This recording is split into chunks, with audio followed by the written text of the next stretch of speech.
ถ้ำติ้งสถานที่ท่องเที่ยวสำคัญตั้งอยู่ในเขตเมืองปากอูแขวงหลวงพระบาง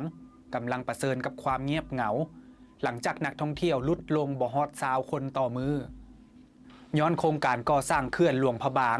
ได้กั้นน้ำคลองไว้ครึ่งนึงเหตุให้เรือท่องเที่ยวขนาดใหญ่บ่สามารถแล่นไปยังถ้ำแห่งนี้ได้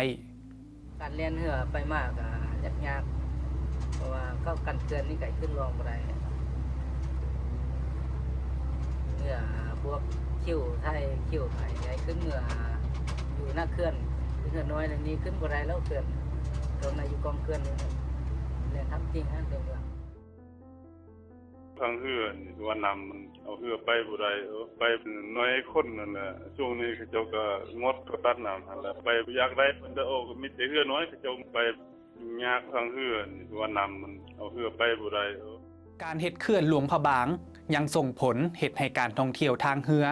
สูญเสียภาพลักษณ์นำคือตัวอย่างในต่างประเทศเขามาเขาจะขี่เรือเขาจะเห็นธรรมชาติอยากเห็นต้นไม้อยากเห็นนกเห็นวินหัวเห็นควายตามเทียมน้ำเป็นพวกตามธรรมชาติคือแต่ก่อนในร่างมันมีตู้เคลื่อนพวกประบางตามเทียมฟังมันก็โซกมันก็เคลื่อนนี่